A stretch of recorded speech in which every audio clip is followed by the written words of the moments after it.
হরে কৃষ্ণ। হরে কৃষ্ণ। আপনি কি জানেন ভগবান রামচন্দ্র কোন রাজ্যের রাজা ছিলেন? অযোধ্যার রাজা ছিলেন। কৃষ্ণের গুরুদেবের নাম কি? সন্দীপনী মুনি। প্রহ্লাদ মহারাজ কার ভক্ত ছিলেন? নৃসিংহদেবের ভক্ত ছিলেন। ব্রহ্ম সংহিতা কার প্রার্থনা? ব্রহ্মার প্রার্থনা। ব্রাহ্মণের কতগুলো গুণ থাকা উচিত? 9টি গুণ থাকা উচিত।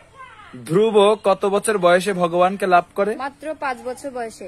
ধ্রুব মহারাজের গুরুদেব কে ছিলেন? নারদ মুনি। প্রহ্লাদের পিতামাতার নাম কি?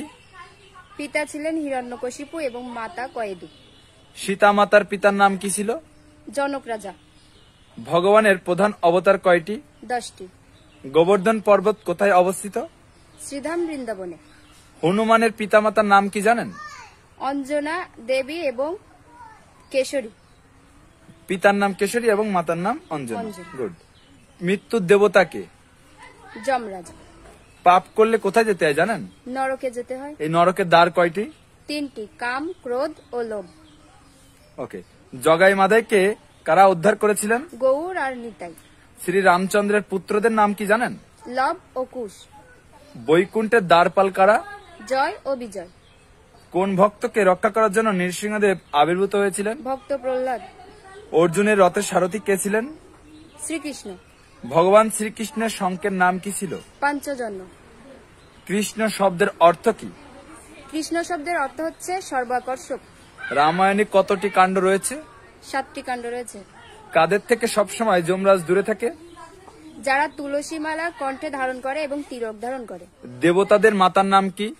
দেবতাদের মাতার নাম হচ্ছে অদিতি মাতা। প্রতি 3 বছর পর পর যে অতিরিক্ত মাস আসে তার নাম কি জানেন? পুরুষোত্তম মাস। দেবতাদের সেনাপতি কে? কার্তিক। কলিযুগের আয়ু কত বছর? 4,32 বছর। শ্রীমদ্ ভগবদ গীতার উৎপত্তি কোথায়? কুরুক্ষেত্রের রণাঙ্গনে। ভগবান শ্রীকৃষ্ণ কাকে সর্বপ্রথম গীতার জ্ঞান দান করেছিলেন? সূর্যদেব বিভূষণকে। শ্রীমদ্ ভগবদ গীতায় কতটি শ্লোক রয়েছে? 700টি শ্লোক রয়েছে। সকল শাস্ত্রের সারাতিসার কোনটি? শ্রীমদ্ ভগবত পুরাণ। শ্রীমদ্ ভাগবতের রচয়িতাকে? শ্রীল ব্যাসদেব। শ্রীমদ্ ভাগবতে কতটি শ্লোক রয়েছে? 18,000। এবং রামায়ণের রচয়িতাকে? বাল্মীকি মুনি। সুন্দর হয়েছে। আপনাকে অনেক অনেক ধন্যবাদ। হরে কৃষ্ণ। হরে কৃষ্ণ।